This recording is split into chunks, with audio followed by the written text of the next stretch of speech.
practice, man. I mean, how silly is that? Pulls up three-pointer. Bang! Bang! It's good! Wins the game at the buzzer!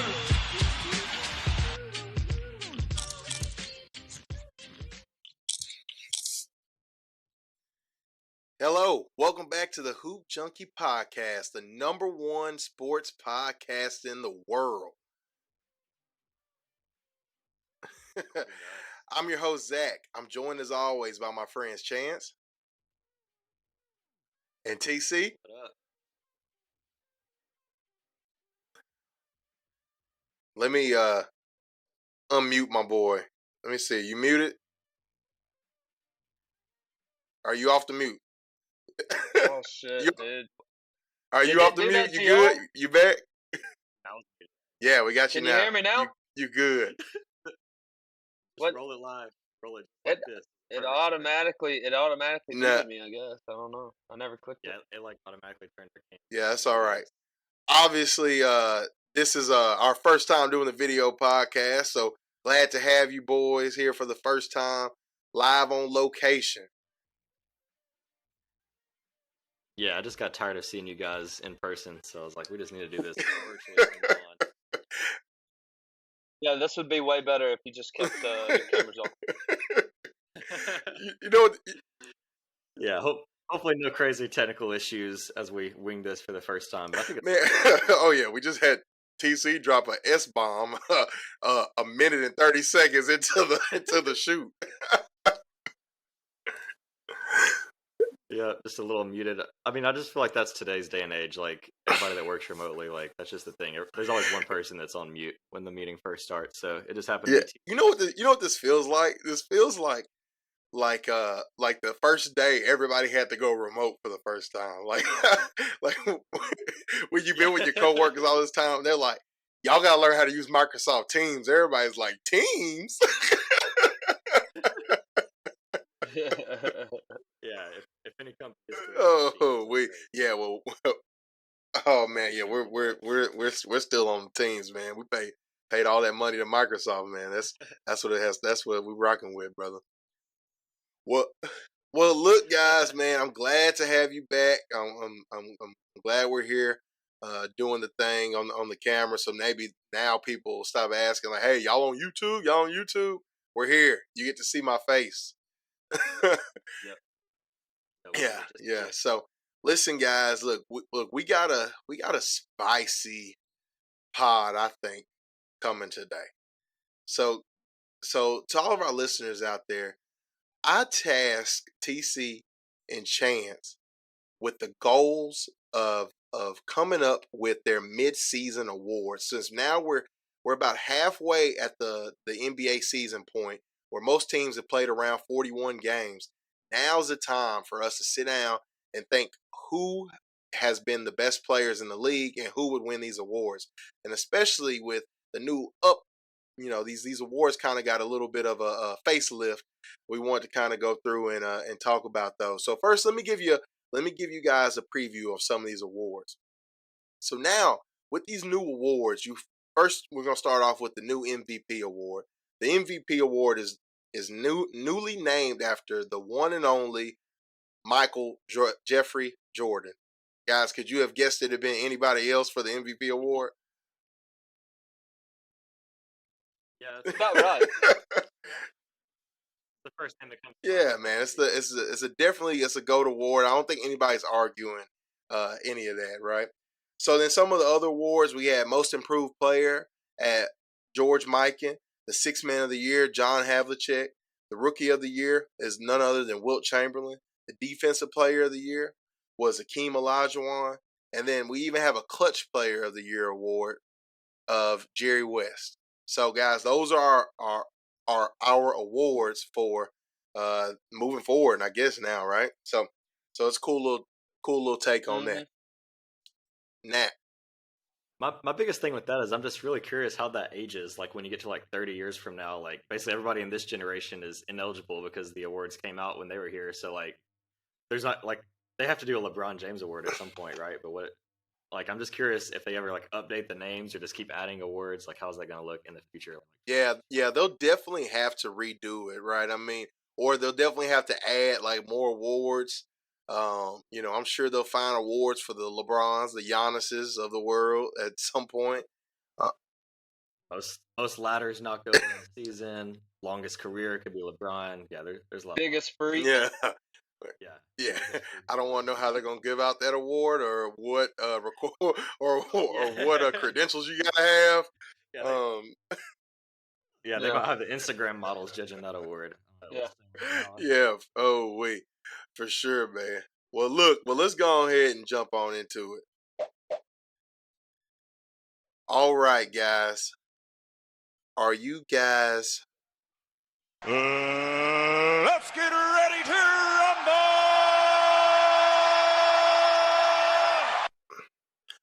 All right, so now, look, guys, we're going to go ahead, and for our first award, we're going to go ahead and start with Rookie of the Year.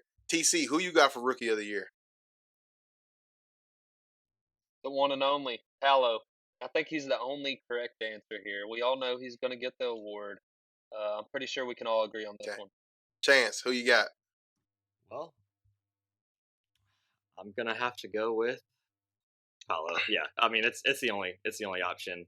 Averaging over 20 points a game, 6 rebounds, close to 4 assists, and he just looks like a 10-year vet the way he's out there right now. And you guys know, like, I love Benedict Mathurin more than anybody. Like, that's my guy. I'll stand by him. Might even talk about him a little bit later. We'll see.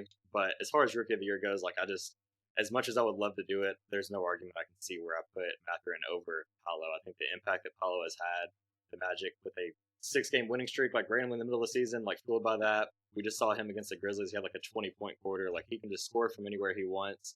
His jump shot still like has a little bit of development that could go. Like, he can still get a lot better.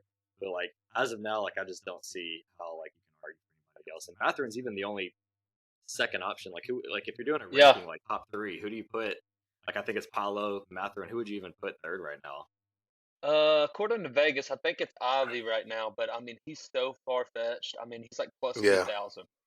Yeah, and that's just because of usage with Cade out. Like, he's just getting opportunity. So like, it's really a 2-man race. It was a 2-man race for the first like month and a half of the season. At this point, it's, you know, unless Paolo like has a major injury or something like crazy in the back half of the season happens, if Mathurin has like a Trae Young like jump, like remember Trae Young's rookie season where like the first half he was just garbage, and the second half like he made a huge push in the end. Like, if Mathurin or someone else like comes out like that, then it could get interesting. But like, as of January 8th, I can't even make an argument against Paolo. As much as I would love a good debate with my boy TC, like I can't get it started on this one. I think it's pretty consensus. Yeah, preseason odds on Banchero. I mean, it's actually going to be a pretty nice payout. He was plus 375 preseason, and now he's minus 700. So yeah, anybody that locked that in, he's exceeded expectations. When you think back on draft night, when it was like him and Jabari, and they kept flip flopping. Woj would tweet 1 minute that they're locked in on Jabari, and then all of a sudden it's Paolo. Like, it wasn't like he was like a guaranteed like number 1 stud coming in. Yeah. But within the first week of the season, we're like, okay, yeah, they made it. Honestly, I think we started realizing that in summer league. Don't you think? Yeah. Like, we definitely got the hints then. Like, when he just came in, it looked like a man amongst boys out there on the court. So yeah, I mean, I think this is pretty obvious. It's his award to lose at this point. Maybe they'll even name the Rookie of the Year award the Paolo Award. Well, guys, it doesn't like as much argument there, and I mean, and honestly, I think you guys are both correct. I mean, Paolo's a stud. He looks like it's crazy because the Magic are competitive in a lot of these games, right? And it's strictly just because they've got a go-to guy, and then you match him up with Bol. Man, the Magic are a really exciting team. So we're going to move on. Not going to waste a whole bunch of time there because I think we know where that award's headed. Yeah. All right, guys. So rolling on into the next award, Defensive Player of the Year. I don't think you guys have too much of an argument here on this award either, right? Yeah. I don't know, Chance. What do you got on this one? Yeah, I have a pretty good feeling I know who you've got too. This has got to be Jaren Jackson, in my opinion. Okay. Yeah. Brook Lopez, I think is a pretty hard second. And I would debate that. Like, if someone wanted to argue, like, who's the second Defensive Player of the Year, like, I'd put Brook Lopez for sure. But I think Jaren, even missing the first 10 games of the season, his impact on the court has just been incredible. If you look at their plus-minus numbers, according to Cleaning the Glass, the Grizzlies' defense is 10.1 points per game, or points per 100 possessions better with Jaren on the court. Like, he's just flying around. he had like 4 or 5 blocks in the game that we just wrapped up here tonight. Like, Yeah, he had 5 tonight. yeah, just protects the rim at all costs. His fouling, although he did just foul out tonight, but his fouling has gotten better, I would say, this season compared to years past. I think he doesn't make as many silly fouls. And at this point, that's like the number one thing that, he needs is to just make sure he stays on the court, doesn't take those silly gambles, those silly chances, because if he's on the court, the Grizzlies defense is just so much better. And I just don't see any other argument with the impact that he has for their defense. Yeah, and what's crazy to me about what he's doing is he's only playing an average of 26 minutes a game. He's averaging 3.1 blocks a game in 26 minutes. Just think if he could ever get to the ability to stay on the court long enough to average, somewhere 32 to 33 points a game. 32 to 33 minutes a game. He may average 4 or 5 blocks. Yeah, and I think that's pretty clearly like intentional from Taylor Jenkins at this point, coming off the foot injury, because the foul situation, there's a lot of times when it's not the foul situation that's keeping him off the court, it's just their minutes, and it's very clear that like they're trying to limit him under 30 minutes per game. I think once we get closer to March and April, maybe they'll start to ramp that up more. We noticed he sat out, back-to-backs at the beginning of the season. Now he's starting to play those now. So I think that's part of a coaching decision as opposed to like him just not being able to stay on the court. So yeah, like if you extrapolate his numbers like per 36 as far as his blocks go, like it would be like unheard of numbers. And yeah, just seeing how good the Grizzlies have the number 1 defense as far as efficiency in the league right now, and there's no chance that they were in like the 20s when Jaren, exactly, yeah. And then in the last 10 games, he's only played more than 30 minutes one time, and it was 32. Yeah, so I think once you get to the playoffs, I think that's when they start to unleash him a little more, and I'd be really curious to see, if they can get him to that 34, 35-minute mark. At that point, yeah, he might be averaging like 5 or 6 blocks per game. Guys, my biggest takeaway from the game today against the Jazz versus the Grizz, I think every time Jordan Clarkson gets in a little tangle with somebody, he's always throwing the dukes up, man.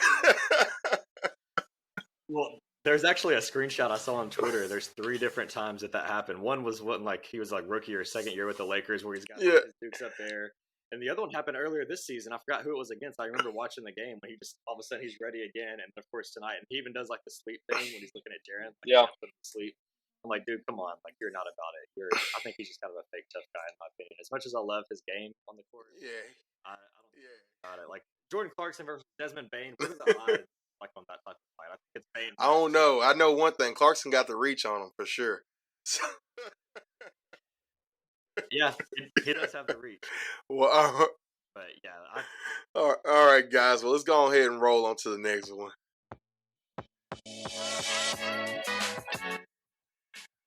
All right, gentlemen. So who we got for Coach of the Year? TC, starting with you. Jacques Vaughn. I mean, it's got to be him.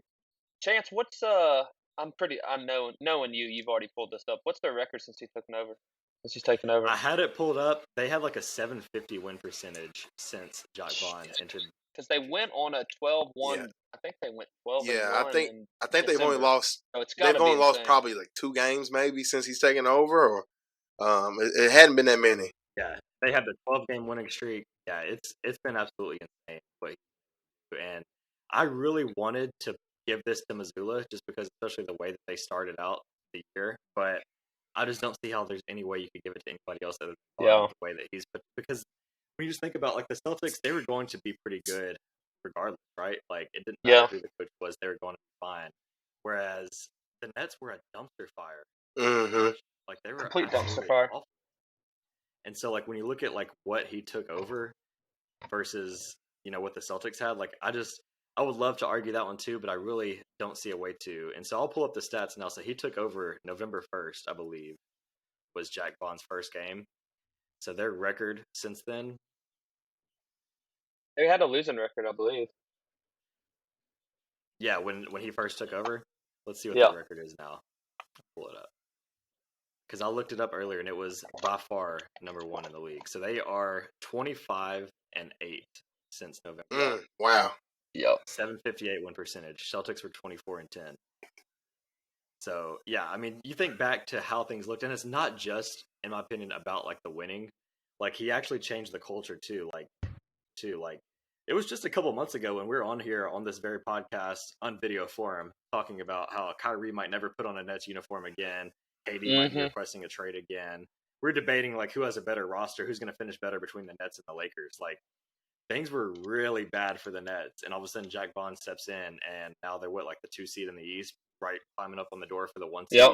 And all of a sudden, when we look at the East as like, okay, it's the Celtics, Bucks, huge gap, and there's no one else. Now it's like the Nets are firmly in that race in the top 3, and that's all Jack Bond. And it's not too surprising. You saw how they played in the bubble a couple years ago before the KD and Kyrie thing, when they just had like Karis LeVert, all these other random guys. They're kind of like the Jazz, just a bunch of random players out there playing well, and that was all Jack Bond. So it's not too surprising that he's able to come in and do that again now that he's got superstars on his team. So there's a lot of great coaches in the league. Taylor Jenkins for our Grizzlies is great too, but I just don't see how there's any way you can give it to someone other than Jack Bond. When you look at what he inherited versus where they are now, it's no. Yeah, if you can lock him in anywhere from plus 300 or better, I mean, I'd do it immediately. And yeah, it's only going to keep steering up. Yep. And Yeah, I think every day that goes by, his odds are getting worse as far as what you can get paid out. Well, the funny part about this whole situation is that he wasn't even their first choice, and so right, and so like for them to completely like for him to take that team and really do what he's doing, despite all the circumstances, man. Shout out to Jack Bond, man. All right, guys. Look, I'm tired of you guys agreeing. So look, these last couple ones, I need this to start going the other way. Okay.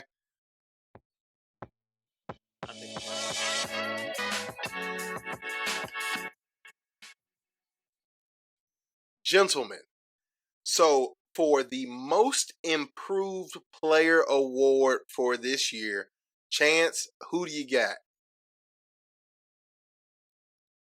This might be a somewhat spicy take up there in the guys. I don't just watched him tonight. Larry Mark.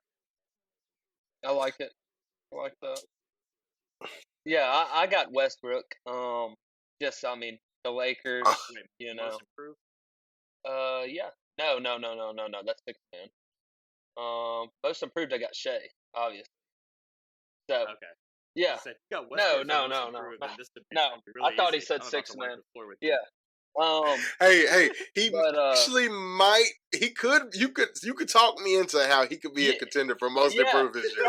From the first 10 games of this season, just from the first 10 games to where he is now. Let's make this pod. We're going to be the ones that start the train. Westbrook. Tweet it out. Yeah, no, Shea Gilgeous. Shea's just been phenomenal this year. I mean, he could also be up in the running for Clutch Player of the Year too. I mean, the guy is the Thunder to me. I mean, they will definitely have to sit him down the stretch, I would think. Yeah, for me, it was marketing. Just because I feel like he made a higher jump during the season. I think with Shea's numbers, like he was pretty solid last year. He made a jump in efficiency, but marketing, when you look at his field goal, he went from like 44% to somewhere around 51% now.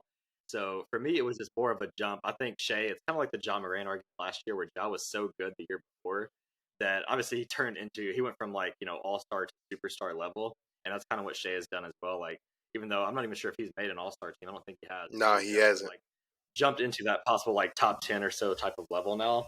Whereas, marketing is not at that level, but I think when you look at marketing, like obviously he got a new situation, but the way his efficiency has gone up and he's just in the perfect situation now. I think he is more of an argument for actual like most improved when you look at 1 year to the next. So that's why I went with him over Shea, although I do think Shea's Yeah, and another one, I mean, Tyrese. Halliburton's got to be mentioned in this category. Oh, yeah, I love Tyrese Halliburton. I actually was down because of that argument. I wasn't going to pick Shea regardless. I was actually down to between Markkanen and Halliburton. Ultimately, I went with Markkanen because I felt like he was a little more efficient, but I think Halliburton could be up there. This is one of the awards similar to MVP where I do think like there's a few people that it can go down to like who has a good finish to the season. Yeah. Kind of last year was the same way. You had like Ja Morant, Desmond Bain, both Grizzlies. There are a couple other contenders, Tyrese Maxey, other guys that are like up there too. Like this award, which is kind of weird too because we don't really have like an actual like parameters like what they're judging it by. Like, is it just like best player this year that wasn't as good last year? Or is it actually the biggest leap? Like, it's kind of hard to tell, but I think there's a lot of good options. I would just go with Markkanen. Yeah, I think it's a 3-man race between those three guys. If I had my own personal vote and I got to vote for this, I I would vote Tyrese because that's who I'd want. But that's not the case. Who do I think's actually going to win it? It's going to be Shea, and I really don't have any doubt in my mind that See, unless he just doesn't play enough games down the stretch. and see, and If he doesn't play and enough, that's why I That's feel right. weird about giving the award to people like Shea, because Shea balled out last year. You know what I mean? It's like, yeah, like, Right. like, and I didn't think John Morant should have won the award either last year. I thought Desmond I Bain thought should have Desmond won that Bane award. should've got Because like Mhm. I remember it was a few years before the award last year, or whatever, or the year before the award last year. Like he gave it to Pascal one year. yeah, it was, He balled out the year before that. but it was some people clamoring that Luca should have won the award because he went from an All Star caliber level to like an MVP caliber year, and people were like, "Oh, Luca Doncic should win." And I was like, "That doesn't make sense. Luca winning, you know he's good." And so I don't understand like Luca's, Josh, Shay's. They do not need to be in the conversation for most improved player awards. Like I think I'm in the middle. I think they should be in the conversation. Like Shea should definitely be getting discussion, and there should definitely be people going to bat for him. But I just think when you're that good already, you just might not have had the opportunity. And now he's getting more minutes, and they're actually in more competitive Yeah. games this year. But so like for me, it's more of like the parameters. I judge somebody that like Markkinen was like not a factor last year. exactly. His Best turnaround player has been for nuts. That's how I look at the award. It's like, are you surprising me by what you're doing? like, am I that I'm surprised? surprised Shea's awesome. Yeah, no surprise. No surprise. Ja was awesome. The year before, no surprise. Luca was awesome. Like, nothing surprised me about any of that. Now, the stuff that marketing is doing is freaking incredible. Like, no one saw Yeah, it's this. mind-boggling. No one saw this year coming out of him. People knew he was good. I mean, I think like no one really had an inkling that he was going to be this good until probably this summer when you start seeing him in Eurobasket. When what he was doing. That's what started for him. Yeah, I think he just something clicked and he figured it out. And I think people like that deserve the award. But anyways, we'll go ahead and move off. We move on. We spent enough time talking about most improved player. Let's go ahead and guys, let's move on to the good old 6-man award. TC, we know you're picking Westbrook already because you let the world know it just a minute ago. Chance, who you He may win both awards. who you got for 6-man, Chance? So this is the guy that I wanted to pick for Rookie of the Year, but I just couldn't. But I'm actually going Benedict Mathurin for 6-man of the year. I had a really tough time with this. I was analyzing a few different guys. Westbrook's definitely up there too, and I think it's a 2-man race. I think it's between Westbrook and between Mathurin.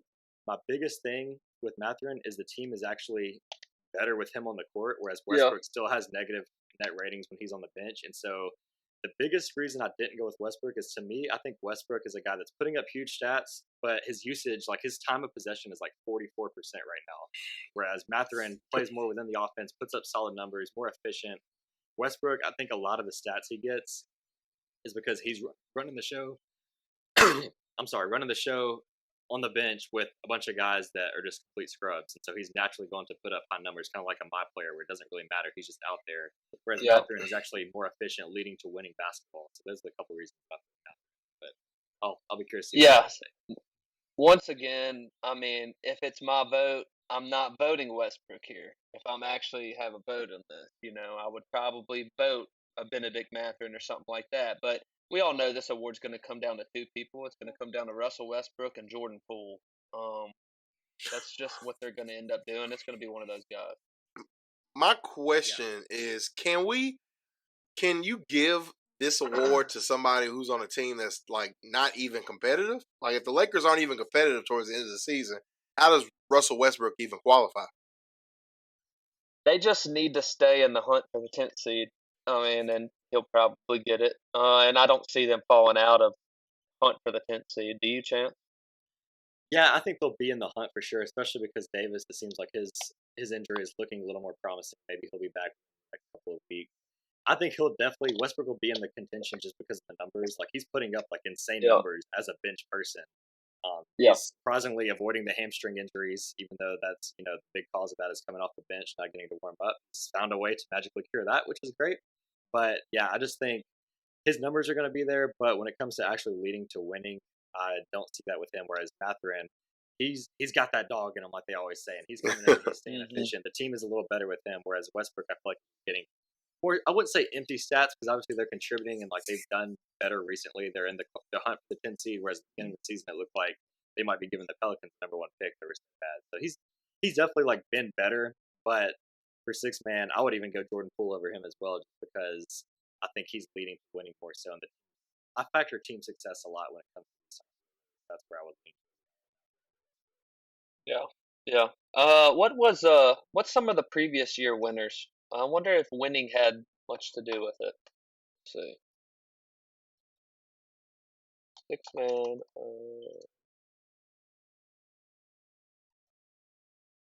Okay, yeah. So I'm looking here. The last couple years, Tyler Hero with the Heat, winning team. Yeah. Yep. Jordan Clarkson with the Jazz, winning team. Montrezl Harrell with the Clippers, winning team. Lou Will, twice in a row with the Clippers, winning team. Eric Gordon, when Harden was there, winning team at the Rockets. I mean, so winning does. Playoff team yeah, to get it. yeah, you got to be on a playoff team. So if the Lakers don't make the playoffs, you can count Westbrook out. Yeah, that pipe dream died quick. Yeah. All right. Like people don't like.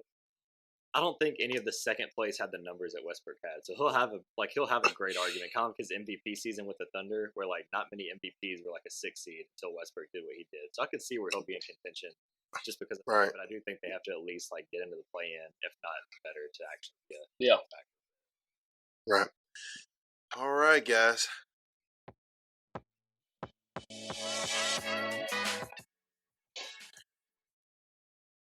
We're going to move into the big one. MVP. Chance, who you got? I've got Nikola Jokic. I don't care that he's won the last 2. I don't care about voter fatigue. This guy, I'll just go ahead and let TC. The voter fatigue is real, okay? It's real. Who do you have? I got Luka. If they can finish as a top 5 seed, I like my chances of making some money off of that. 34 points a game, 9 rebounds, 9 assists. I mean, the guy has been unreal this year. I just need them to get on a good win streak here and bump them up into that, top 5 seed range before the season ends. Okay. Well, they're at 4. They're at 4 right now. Yeah, they're in the 4th seed. It's about holding on to that. Yeah, that's the tough part for that team. Yeah. They just need to lock in that 5 seed by the end of the season, and I think Luka can be your MVP for sure. Yeah, he's up there. He would be my second choice for sure. The MVP race is really wide open. There's, Jokic, him, Tatum is definitely going to be up there. KD has got to be in contention the way the Nets have been playing. I think there's 4 or 5 guys that could reasonably get it based on how the second half of the season goes. But for the purposes of this pod, if we're going off what we've seen up till today, I'm going with Jokic just because, for one, they're the 1 seed in the West with so many good teams out there in the West. I think that has to factor as far as winning goes.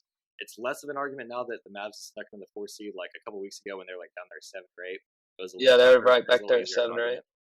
But when you look at most valuable player, I really do think Jokic is the most valuable player for the Nuggets. So when you look at his net on-off, he's by far the most difference when you compare him to anybody else. The Nuggets are 26.2 points per 100 possessions better with him on the court, which is just absolutely. What about? insane. Did you compare that to what it was with Curry before he got injured? No, I haven't. I know Curry was way up there too. I could take a look at what Curry's, but as far as now, no one compares to what Jokic is putting up as far as his numbers. They say that his defense isn't great, but the Nuggets' defense is actually better with him on the court as well. It's better with him on the court, yeah. Steph Curry's. I mean, who do they have coming in, replacing him when he goes to the bench? Who is it? I'm not even sure who they run as. Can't remember who it was. It's basically Bones Highland and a bunch of scrubs that are coming off. Yeah, their bench unit is not very good. Yeah, and so I think DeAndre Jordan is who gets most of their. Ooh, yeah, I think you're right. Yeah, and he may get 5 to 8 minutes a game. What's Jokic averaging minutes wise? He's got to be 35 minutes a game.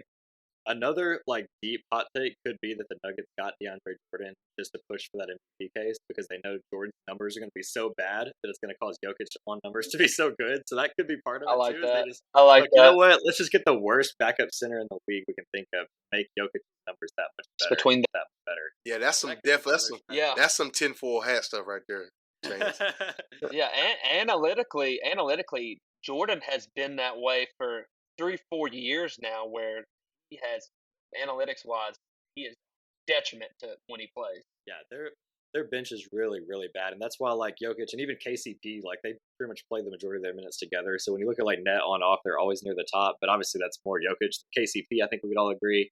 Steph Curry, since you brought that up, his on off is 15. So like that's really insane, 15, and Jokic is 26. So like it's just such a difference. The offense like is all about him, but his time of possession, his usage is even lower than Luka's. So I feel like Luka could also get into some of that Westbrook situation where because he just has the ball in his hands 24/7, he's going to put up some crazy stats. And I'm not denying the talent of Luka. I think it's unbelievable. But I do think the Mavs have still been decent with Luka off the court. Whereas the Nuggets, if Jokic sprains his ankle and he's out 2 weeks, the Nuggets go from the 1 seed to the play-in, like just like that. I think he's actually. Well, I'll say the same. I low key feel that way about the Mavs too. I mean, that whole team revolves around Luka. If Luka was to miss a couple months, yeah, it'd be. They could probably, if they had to go 20 games without Luka, I'm telling you, they may go 5-15. I was gonna say their over under would be 5.5 next game. That's why I think it is between Jokic and Doncic. As great as and I like that way about MVP too. That's how I like to look at the MVP. To me, like back when Derrick Rose won it, like obviously I like Derrick Rose. I'm from Memphis. He played for the Memphis Tigers, but like that team was really good. Even if Derrick Rose wasn't playing, players like that, like that's one thing. Like if I was ever voting on MVP, like I would never vote for Ja Morant because that Grizzlies team's gonna be good whether Ja's playing or not. Same with Tatum. Yeah, the Celtics may not be as good, but they're still gonna be a playoff team. You know, you take Michael Jordan off those Bulls teams, they're not very good. Yeah, I don't know, man. Some of those Bulls teams are pretty good, man. I don't know. I mean, what did they do without Michael when it was just Pippen? They couldn't do much. Yeah. It was a huge difference. Yeah. And then same with back when LeBron was with the Cavs and stuff. Like, I mean, that team was when LeBron was with the Cavs. Man, they might have been a 20-win team without LeBron early in his career. Oh they yeah, were horrible. Yeah. Booby Gibson would have been leading the way, man. So like that's how I like to look at. I like to look at MVP that way, and that's kind of why I lean Luka or Jokic. But I think voter fatigue will prevent Jokic from winning again. So I want to ask this: like, why is voter fatigue a thing? Like, why are people not more excited? Because for me, I'm like, if someone has a chance to three-peat as MVP, which has only been done like a couple times in history, why do people go against that? I'm just kind of curious what your thoughts are on that. I think it's kind of now people look back on the voter fatigue was so harsh against Michael Jordan that now people are like, if Michael Jordan couldn't win, this many in a row, then how can we let this guy win this many in a row? So, yeah. They did it to LeBron. LeBron should have won. I mean, LeBron should have won 6 or 7 MVPs. Yeah. Well, they would not give it to him. Well, guys, and I think now we're in a world too where, like, at this point in history, we probably have the most like actual eligible candidates for the award this year. You know what I mean? Like, you could make a legit case for at least five or six players. Really, you could argue it. And I think now this year is going to be really interesting how the voter fatigue handles that piece of it too, because like now people are like, okay, all right, we're tired of voting for Jokic, but look, Luka's doing a great job, Tatum's doing a great job, and the list goes on about all these other players that are legit candidates. I'm kind of curious. I'll put you guys on the spot here. Like, since we kind of are in agreement, like Jokic and Luka are near the top, what would you guys' top 5 be as far as MVP? And I can go first, if you guys. I think I've got a 5. But go ahead, throw them at me. Yeah. So I'm going Jokic 1, as we've talked about, and Luka 2 for the same reasons. I'd go Jason Tatum 3. Even though I agree that like the team's still good without him, I think he's just been on another level this year, and I do think like team success. He has though. I'd go KD 4. again for the team success. He has just been, as far as like efficiency goes, like he's having one of the most unbelievably efficient seasons that I've ever seen. Mm-hmm. So I'd put him 4. I'd go Embiid 5. I think they've just been so much better with him actually fully healthy, and he's been too. And I'll even go honorable mention a guy that we forget about because he's been injured for the past month or so. But Steph Curry. Oh, Devin Booker, D Book. Yeah. You know what? That's a good one. Just because when we talked about like how bad they are without that player, the Suns went from the 1 seed to fighting and scratching for the play-in because Booker isn't in there. So I'd have to put him. I don't think he has a real chance to win it, but when you get into the rankings, I think his name should get to the conversation if he's able to come back and keep doing what he was doing. Like if he's able to come back here in a couple of weeks and like bring the Suns back up to the top 4 after that crash they had without him, like that would be a strong case too. This year's one of the most wide open races that I've seen in a long time. But yeah, I'm curious if you guys are on the same page or if you guys have any different thoughts on that. Yeah. KD would actually be my number 2. If I was voting personally. Just because I kind of have voted for, I don't want to give Jokic another one. So it would be Luka, then KD. KD has been, this is one of the best years he's ever had in his whole career. This year may rival his MVP year. He's been unbelievable. He did bang knees today, so he's having an MRI tomorrow. Hopefully he's not going to be sidelined too long because that could derail it a little bit. But I can't argue. That's the thing. Like you could say KD too, and I'm not going to jump your gun. You could say Embiid too, and I wouldn't think you're crazy. Yeah. Yeah. Who else? Yeah. No. Yeah. And then we haven't even said Giannis' name. Yeah. I mean, Giannis. He's got to be involved too. Yeah. I mean, the only other people I was about to say Giannis. I think y'all left him out, but the only other person I would make a case for is Steph Curry. I know his team has kind of picked up as of late, but man, we forget how awful that team was at the beginning of the season, and that Steph was really just keeping them afloat and keeping them in the playoff hunt, right? So between those, like 6-7 players that we just mentioned, 7 or 8. When you do the 5 that I'm plus Booker plus Giannis. Yeah, that's and Steph, yeah, that's a lot. Yeah, there's 8 guys that could be in contention at the end. That's insane. Giannis actually I think I'd take Giannis for granted. He'd probably have to jump into my top 5 too. I don't even know who I would replace him for, but yeah, it's an unbelievably wide open race. It's still so early. Like I'm really curious how it goes down the stretch. Another reason I picked Jokic is I feel like every primetime game where he plays against one of these other guys, he absolutely goes off. Like the game against the Celtics, he just absolutely dominated. So I feel like in his heart, he's like, okay, here's an MVP matchup. I got to get my 30, 20, and 15 tonight. And he just goes out there and does it. So but I get the voter fatigue thing. That makes sense. I'm really curious to see how it ends up. But yeah, it's going to be exciting. Yeah, according to Vegas right now, it's a 6-man race. And it's Luka, Giannis, Tatum, Jokic, Durant, and Embiid. Right. And that seems to be about right to me. If Booker never got hurt, if Curry never got hurt, obviously they would be seriously in there. But that did happen. So whoever stays the most healthy out of these 6 guys and can keep putting up the numbers they did. Isn't it crazy? Putting you up look at the numbers and the fact that John Morant has had, and can't argue top 8. He's firmly at 9. Yeah, no, it's crazy. Man, man, and it's gonna be interesting, man. Because I think this is gonna be a year where I think the league has opened up the game so much and done all these things. I think this is gonna be a year where they're like, all right, okay, we did too good of a job. Time to start clamping up a little bit and making guys actually play some damn defense. Yeah, it's crazy to think about. You're talking about these numbers, Chance. It's crazy to think about Ja Morant's numbers absolutely put Derrick Rose's numbers to shame from his MVP year, and the Grizzlies may end up with a better record than his team did that season. And he won't even be in the top 10 in MVP voting. Yeah, probably. Pretty insane. That's where we're at right now. Yeah, just the amount of talent in the league, and we kind of discussed this a little bit last week. Zach, the numbers that go in every single week. I checked the weekly numbers. There's 5 or 6 guys putting up 30 points a game every single week. It's just absolutely. We're in a really good spot. I think we picked a great year to start an NBA podcast. There's so much talent out there, and we have content. Yeah, for sure. True. All right, now Chance, go ahead and hit me with those players of the week, man. So, like we talked about before, absolutely insane numbers every single week. Number one, I'll go with the previously mentioned Kevin Durant. So, over the past 5 days, he's averaging 38.5 points a game, 7 rebounds, 4 assists, and 2 blocks.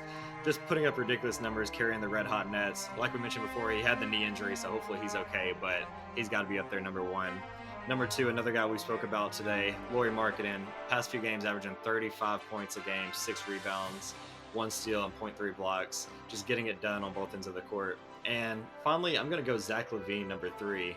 30 points per game, 4.5 rebounds, 4 assists, led the Bulls to a 3-0 record this week. Got to put him up there too. We'll see if he gets in some action on the trade deadline, but as of now, he's absolutely dominating for the Bulls.